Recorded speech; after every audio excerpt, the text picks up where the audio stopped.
Let's do this. The Cult of Hockey podcast by the faithful and for the faithful. I'm David Staples of the Edmonton Journal, and I'm here today with Bruce McCurdy. Hey, Bruce. Hey David, how you doing tonight? Pretty good. The Oilers are 2-0 in the preseason. They've scored, 10 goals and given up 0. They've absolutely kicked butt both games. They've probably given up like 3 grade A scoring chances in total this year in the preseason, but it's just the preseason. Anyway, Bruce, they beat the Kraken, the completely underwhelming Seattle Kraken, 6-0. Was that your Kraken face in the camera Yeah, there, man? yeah, I'm trying Six. to adjust my new camera boom. You got it about the right distance. You're ready for your close-up, are you? Yeah. All right. 6-0 Oilers. Bruce, this is our two good things, two bad things, and two numbers podcast. And because it's a Oilers win, we'll go with two good things each. What's your good thing? Well, my first good thing, I've got to go with Brendan Perlini. Newcomers coming in looked pretty good. You know, he made a few plays tonight too, which wound up with his shots going into the back of the net. The first one in particular was quite an impressive goal where he came busting down the right wing with the puck, and it was a slow recovery by Seattle. I'm not quite sure what went wrong on their side, but it wound up being a 2-on-1 situation with Devon Shore joining Perlini in the middle of the ice, and it was kind of not so much a give and go as a give and stay, where Perlini from the right circle passed it to Shore in the middle of the ice, and he kind of hung around right from the passing, and Shore just fed it right back to him, and Perlini buried it before the goalie could get over. Good shot and a good, well-constructed play on his part.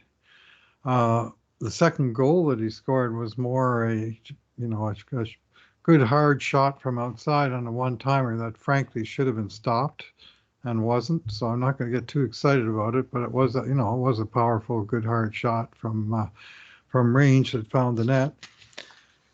And I like some of the other stuff that he did in the game, handling the puck and passing it. You know, I just thought he played a pretty solid game, all things considered. For a depth winger, he didn't do anything at all to hurt the team, and chipped in with some attacking play and a couple that found the net.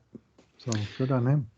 6'3", 211 pounds. He can skate. He can shoot. Like, you can see why hockey people have been excited about this player in the Yeah. past. He was a first overall pick and a fairly high one Mm-hmm. back in the day.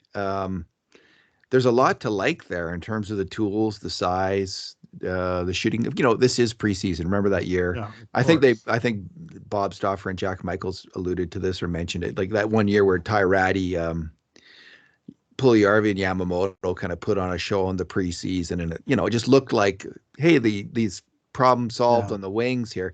The good news is the Oilers aren't counting on Brendan Perlini to be the top line winger, Bruce. Mm-hmm. They're just hoping, hey, No. maybe he Yep. comes in on the fourth line Yep. and is a decent hockey player on the fourth line or the third line. And listen, he won over a lot of fans these last two games. He has outclassed the competition so far. He just looks like what the Oilers kind of, do they need this? Do they need that? You can always use more scoring, but that size the Oilers could use. They don't want to get, they're not going to obviously be a big, the 1974 Philadelphia Flyers, but they need to be big now and then, Mm-hmm. not to get pushed off the puck and to cycle the puck, and maybe he can help do that. So that was also a hell of a pass by Devon Shore It was. on that 2-on-1. He Yep. at top speed, he whipped in there and just whipped it right over. That was a heck of a play. So I think Devon Shore and Perlini have shown well. I actually thought, as people who listen to this podcast know, that I'm not the biggest fan of Kyle Turris, but I thought he actually looked fairly good tonight too, moving the puck. Like he's Mm-hmm. had some jump in his game and he's moved the puck well. Kyle Turris has. So Yep. we'll see what happens there. Bruce, my good thing, I'm going to start. Listen, I'll start with the obvious good thing, that the top line of McDavid, Zach Hyman, and Jesse Puljujärvi. I Pretty mean, good. the I think it was the even strength goal that they scored was just an amazing goal.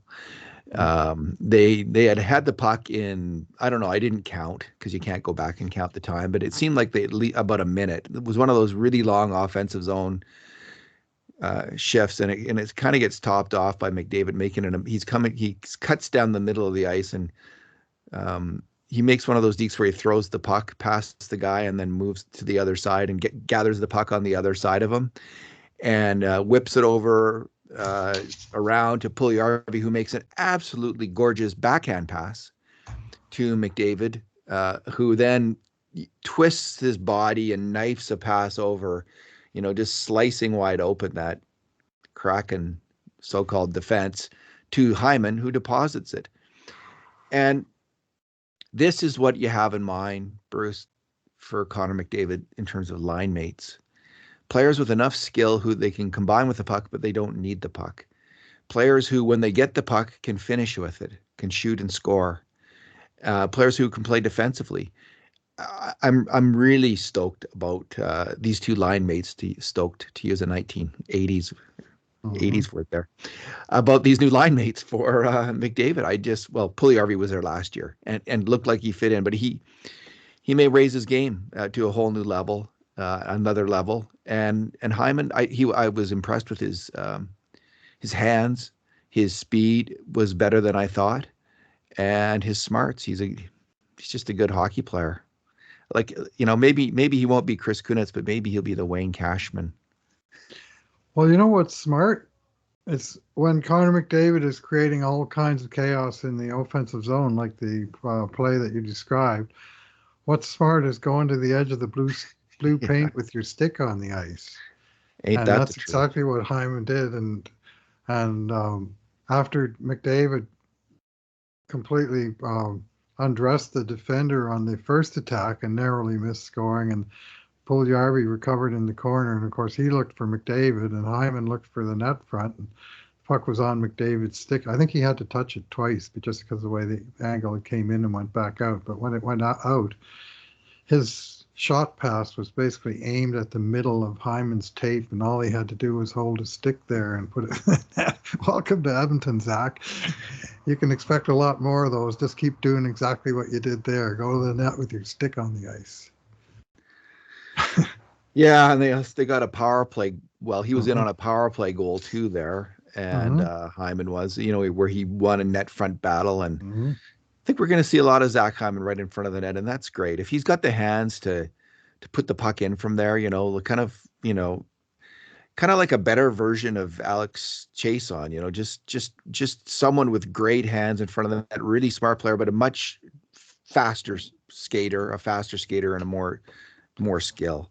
Well, great Anyway, hands. It's the difference. great Alex hands. Chason did a whole lot of things right in front of the net. One of the best screeners of the goalie I've ever seen. But great hands, I would never accuse Alex Chason of having great hands. No, I he didn't, sort did of he? He had a average. good shot now and then, but he just Yeah, yeah. When he caught a hold of one, but his reflexes, hand eye was not real strong, and certainly there's a a couple of cuts above when it comes to actual skill level with this player. So, what's your what's your second good thing, Bruce? well, I was having and hawing. I was thinking I was liking the goalies, but I'm going to go with the Oilers power play. Yeah. And the two power plays where each time they took them 9 seconds to score off the face-off. One was a 5-on-3, one was a 5-on-4. Both times Draisaitl touched the puck. Both times all five Oilers, Draisaitl won the draw. All five Oilers touched the puck on its way into the net in 9 seconds. Just bing, bang, bong in the net. And it was just, the puck was just, Darnell won it back to, Leon won it back to Darnell Nurse. Nurse uh, fed it into McDavid. He found Nugent Hopkins at the edge of the crease, and he made a real slick, short, like 4 foot pass across the blue paint that Puljujärvi tapped home. That was on the 5-on-3, and that was just too easy. And then they got another one late in the second period, 1:45 to go, and more or less it was the same sequence. I think Leon touched the puck twice on this one. He won the draw, and it went through the power play unit, the 5-on-4 unit. So Barry got it, and Hyman. and Puljärvi got, it was Hyman who won the battle at the side of the net. That's right. And Leon just chipped it across the goal mouth to McDavid for another slam dunk, which the Oilers had 3 or 4 in this game when they just hammered it home and the goalie had no chance. And they didn't have to hammer it a couple of those times; they just had to tap it in. But just both times, like winning the draw, crucial on the power play, and Leon cleanly won possession both times, and they always took that possession and just tapped it around to everybody on the ice. And finally, the fifth guy had an opening to put it home because the Kraken couldn't cover all 5 guys. Yeah, the Kraken, of course, their top line center today was Riley Sheahan, I think. Like, Mm-hmm. so they didn't have their best lineup. I don't know about this Kraken team though. Like, I mean, they didn't look great going into the season, and they're missing some players, including Adam Larson, who might be if they do really crack down on the old cross check and Bruce, Adam Larson might be in for a little tougher season than he's had in the past because the cross check is his go-to play in Mm-hmm. the defensive zone. Anyway, the Kraken weren't up to much. But, I had this. Okay, here's my overly exuberant and exaggerated thought of the night about the Oilers because I had it. It was after the power play goal, but it was really after that even strength goal by the McDavid line, and I just thought this is the first Oilers team that I have seen in 30 years who I think could give a good game to the 1980s Oilers. Who, if they played the 1980s Oilers, that would be a hell of a game. And I never had that feeling, Bruce. And the thought has never occurred to me until tonight, like all these years later. And that includes the 2006 Oilers, who are a good team. I never Yeah. thought they could give them a game. Uh, and it includes the 2016-17 Oilers, which was a pretty good team, but I never thought, no. But this team, maybe it's just the preseason lousy competition the first couple games. So I don't want to make too much of it. And I am saying this is an exaggerated and exuberant thought, but that is what I thought. Like this team has 2 top lines, Bruce, Yeah. that really fly out there. And if they can Mm-hmm. fill in the bottom 6 with some decent players, and if Nurse plays like he can, and if Bouchard looks like what I think he looks like, which is a really damn good hockey player, this is a really good team. And yeah, I got excited watching these guys tonight. I can tell. So my other good thing, Yeah. yeah, my other good thing. I'm going to go with Philip Broberry. I thought it was his best game since he's played in some rookie games in this game, right? Mm-hmm. Um, I thought he was just solid and looked good. Like he moved the puck well, kept it simple. Um, Looked like he belonged in the game. Looked like an NHL player. And I want to, so that was a good thing. But even better than that, it just, again, this is an exuberant thought. But it wasn't that long ago that we were thinking maybe Puljujärvi's not going to work out. Maybe Yamamoto's not going to work out. There was a time there where where I was thinking, but if Puljujärvi looks like he's working out, Oh. Yamamoto looks like he's working out, and if Broberry works out and Mm-hmm. Bouchard does too, Bruce, good Those first teams, round picks, eh? great teams in the NHL, you've got to nail your first round pick. And it's one thing to get the first overall pick right. It's not always easy to get. Like when you're drafting 10th, it's kind of like a coin flip whether you're going to get a really good NHL player or not. Maybe you are, but maybe you're going to have a guy, who's like, Slater Cuckoo, who kind of bumps around the league, or Brendan Perlini, who bumps around the league. I don't think Perlini was top 10. But when you're drafting in that range and then lower, like Yamamoto was, and you can also have obviously top 5 picks who don't pan out. But if they go, that'll be if this is what we're looking at. Since the Nurse draft, the top picks are Nurse, Draisaitl, McDavid, Puljujarvi, Yamamoto, Bouchard, Broberry, Holloway, and Borgo. And Holloway looked great last year. Borgos looked good in camp. Listen, if these 9 players pan out the way that they're trending, frankly, that the way they're trending, Mm-hmm. that's huge news. Like you get a Yeah. run of first round draft picks like that, and your team is going to compete for the Stanley Cup. And it's trending that way. So I like that. That's my other good thing. All right. Well, certainly the first round has been the Oilers' bread and butter, and jelly and peanut butter since the last 10 years. And they don't get a whole lot, even high in round two. Unfortunately, that's going to be my bad thing, is the play of the other fourth line. I mean, the Yeah. Shore Perlini tourist line looked good, but the line of Ryan McLeod between Tyler Benson and Colton Sevier did not get a lot done. Sevier, I thought he was good on penalty kill, but at even strength, like the line as a group, they played it's over 7 minutes together, and they had one shot on net, five against. McLeod, I thought, had a couple of struggles, in the wrong position or a couple of lost battles. And Tyler Benson, for all that, his competition, Brendan Perlini and Devon Shore, who are the two guys he's fighting with for the four left wing job, and they were both, they both combined together on a nice goal. And I thought Shore had a pretty good game, and he was also on the penalty kill. And Tyler Benson, I mean, rooting for the kid to make the most of his chance. But so far, he's played both exhibition games, and he's been less of a shining light than the guys that he's fighting for a job with. So he's a high Yeah. second round pick. Ryan McLeod's a high second round pick. Now, I'm not going to go off the deep end criticizing those guys in a game their team won 6-0. But just that, in terms of advancing their own cause within the team, they did not move up the pecking order at all in this game. Shore won 11 faceoffs and lost just 4, Wow. which is pretty remarkable. I don't know what his Wow. overall numbers in recent years have been for faceoffs, but it's possible McLeod could end up in the AHL. People, he's obviously penciled into the lineup, but if they could go with Ryan and Shore at center.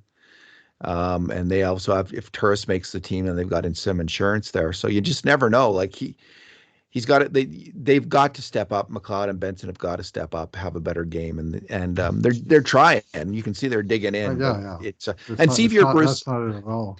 Sevier hasn't done anything. Like, I don't know. I'm not seeing anything there that makes me think he should be on the Oilers yet.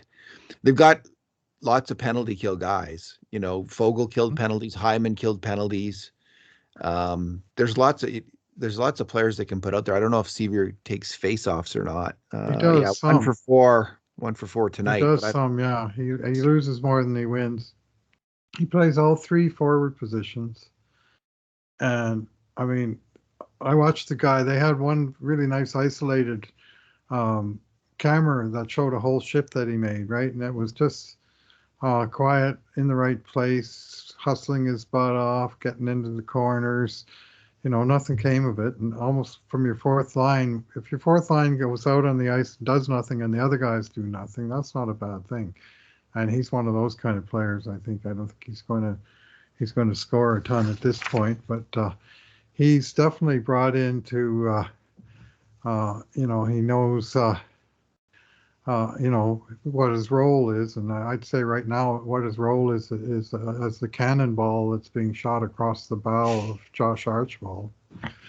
You know, you can be replaced. There are other guys. It's the yeah, message I'm getting. He doesn't play as I mean, Archibald's a superior player to my eyes, and he certainly brings elements to the game, but uh, he he's got to put himself in a position where he can help the team every night. Let's put it that way.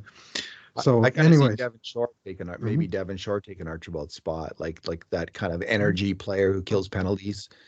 hmm Um, and then if Perlini makes it, and Turris, they like Turris, and he's played well. Like, yeah. we'll see. Still, One thing I there's noticed still tonight, games. they had Shore and Turris switching off on face-offs, depending on which side of the ice the drop was. So when it was on the left side, Shore was on his strong side. When it was on the right side, Turris was on his strong side. And then there was one play where Turris got the boot, and Shore had to come in on his weak side, and he still won the drop. And so they between them, 13 and 6. So certainly Shore took more than Turris did. And of course, it's also on the penalty kill, but still, he didn't hurt his cause one little bit tonight. Devon Shore, I thought he was good. Yeah, So He was fine. So yeah, he's making a strong claim, and this is how players get jobs. There's five guys competing for three or four jobs, and you step up. first penalty kill unit was Devon Shore with Colton Sevier. And I said to my wife, if that doesn't look like two Dave Tippett style players, then I'm missing something. Because they look right, right out of the Jordan Martinook school of grinders, And Indeed. gotta let Tippett Uh, sing, I guess. yeah, I could see Tippett picking those guys. Like Yep. my bad thing was the third period Nathan Bastian knee on knee hit on Philip Broberry. I just thought it was super dirty. Um, we don't have the benefit of watching these on big screens and with replays, and I find it like it's just to do this like to comment fairly and accurately about the game is a huge challenge in these preseason games, and it's I don't like it. I Yeah. find kind of like we're coming out here without without our shirts on or something, Oh, or yeah. we're kind of We, we don't have that we we go over the games, Bruce. Like when we're watching them, repeatedly going over the videos as the game's playing and coming every to an commercial understanding. It's going right. through video. All through the periods. This I don't first, care about I the never touch. t-shirt toss. I want to see what happened on that play where Broberg got, tangled up with That's right. Bastian. I did like the bubble people in the bubbles kicking this pucker on the ice. But um, that was it struck me as a really dirty hit. I can't say for sure, but that was horrible. And I was glad to see Philip Broberry get back up and get back in the Yeah. game. And he's a young guy, so he's probably pretty agile and limber there. But that was hard to see. I didn't like that hit at all, and I thought he should have probably gotten kicked out of the game for it, honestly. But maybe I did. Maybe again the replay doesn't quite show what I thought I saw. He did have to face the wrath of Kyle Turris. He did. So I actually didn't mind that. I mean, Turris is not going to come in there throwing bombs, but he did get in the guy's face Yeah, and go to bat for the teammate in the sense that that's not acceptable. And it would have been horrible if nobody did, right? Like that would have right, been. no, yeah, the nearest guy has got to go to him, and it can be it doesn't matter in one sense who the guy is. That you want the closest teammate to hold the other guy accountable, even if in this case it was just a frank exchange of views as opposed to the old-fashioned way of settling issues like this. But I didn't mind that from Turris, and there was no reason to make. I guess there's no reason to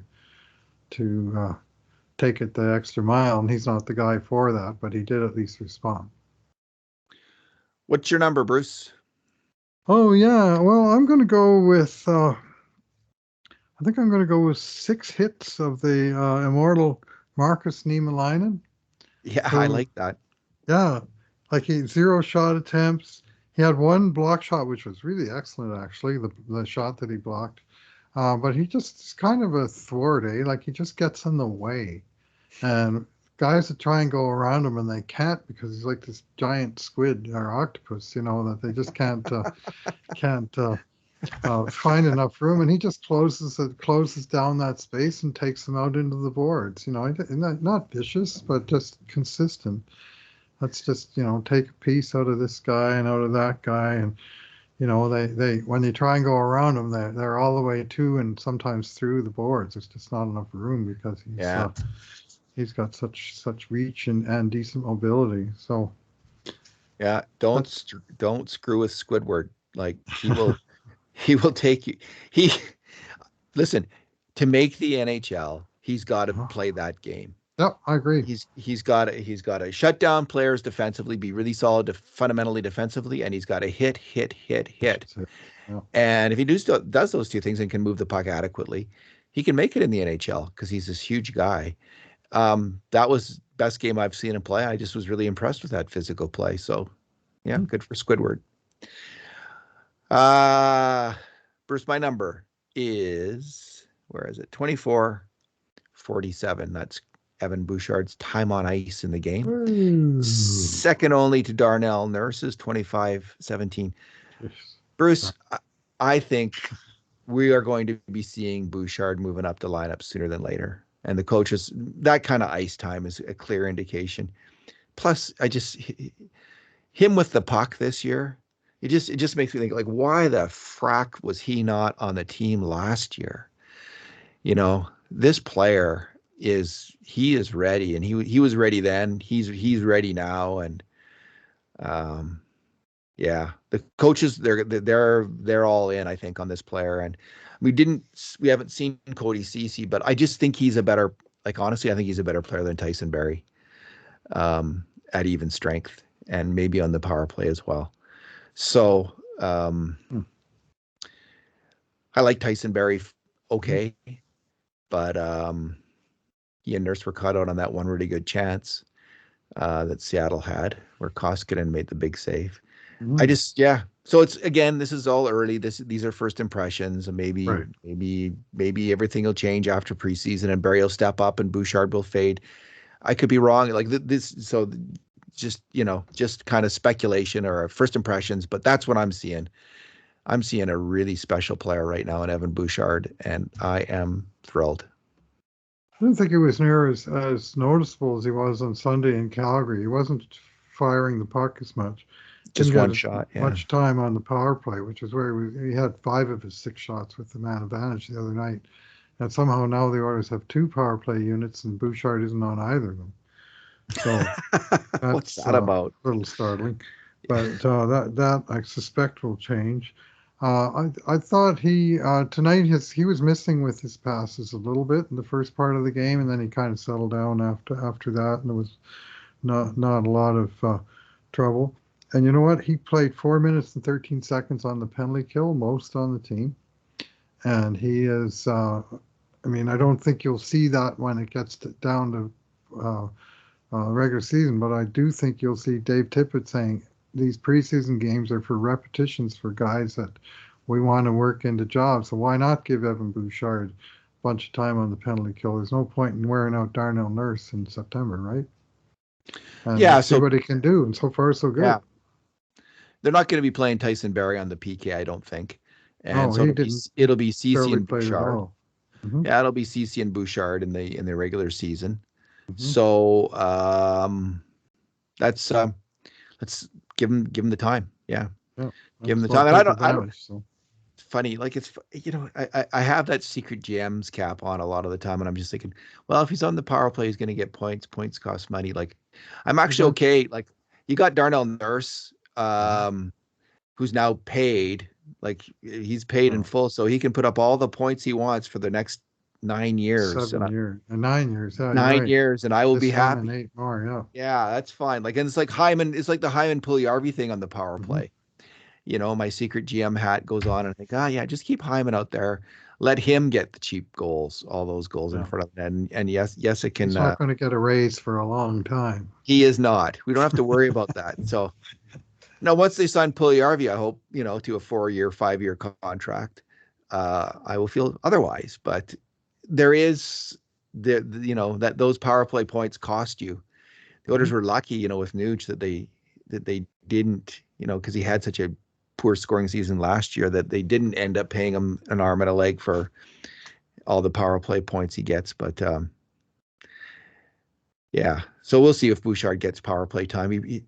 He will thrive if he does. He will thrive on the Yeah, power. no, that He's so he's in his smart. own domain there on the power play at center point, Yeah. and he has so many options, and he's such a quick reader of those options, and his execution's so good on his choosing his passes and making them, putting the right weight on them, all getting the shots through, getting the shots in a place where they can be tipped, you know, getting a shot through screen and potentially scoring.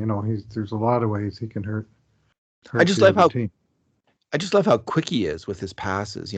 Just bang, the puck's over there, just so fast, comes right to him, and it's over there. And the same with his shot. Are we done? Yeah, well, a little shout out for the goalies, who all they did was face 34 shots and stop all of them. And then for dessert, Koskinen faced 5 more in the pseudo shootout they did, which they agreed to no matter what the score of the game was. And Koskinen went 5 rounds before the Oilers, Tyson Barrie finally scored, and Koskinen stopped 5 in a row. And so 39 saves, if you add those in, not a goal to be seen. So two games, as you say, 10-4, none against. Times are good. Unfortunately, the big zero is the number of points in the standings that these games are worth. But hey, you might as I well saw win and have a little smile while you're playing the early games. I saw something funny today, Bruce. I don't know if you saw this. Greg Wyshynski, who's of ESPN, who's known as a bit of an Oilers hater. Yeah, or provocateur. I think he's a Yes, provocateur. that's the word. That's the word. I think that's his game, and I like his work. But he rated the NHL goalie tandems, and he had Smith and Koskinen as the 28th overall goalie tandem in the NHL. This is a pair last year who between them were 7th in terms of save percentage in the NHL, and he had them 28th. So no respect there, Bruce. No respect. I guess when you're an old guy, you got to keep proving it. You got to keep proving it. So Mike Smith has got to do that, and same with Koskinen. Koskinen is playing for his NHL future right now. Like Yeah, well, he played well tonight. He's playing for millions and millions of dollars right now this year. If he can have a big year, he can earn many millions more as a professional hockey player than he otherwise will if he has to go back to Europe. So there's huge incentive for him to get things right and have a good year. Fingers crossed that he does it. I don't know if the Oilers afford to pay him again. Like, I don't think they can afford a goalie that expensive with the way they're needing to pay other players, but still hope he has a big year. Yeah, and in his case, the option, the one end of the wedge is that he is going back to Europe. If it doesn't work out this year, he will just not be probably find another job in the NHL. So it's all on the line for him now, and I think he wants it, and he sure played tonight like he was fully engaged. He was good. Couple excellent saves, mostly routine, but some shots through traffic, and he fought through it and comported himself well. Alrighty, well, let's leave it there, Bruce. You got to write the game grades tonight, so I'll let you get at it, and we'll go from there. Partly done, and written under the handicap you talked about already, about how difficult it is. We're not doing our normal thing with the scoring chances, with all the 7-second rewinds to review a play 2 or 3 or 4 times. You're not quite sure the first time. Well, on a live stream, it's like the old days, right? You miss it on the first time, well, you missed it. Pretty sure I missed a few things tonight. Yeah, I was having trouble discerning, okay, which defense pairing is out there right now? Who am I watching exactly? Then you'd think, okay, oh, that's who that is. Yeah, then you'd figure it out halfway through the shift. So not ideal for the work that we do. So alrighty, thanks for talking tonight, Bruce. Preseason for us too, eh? Anyway, thanks for listening, everyone.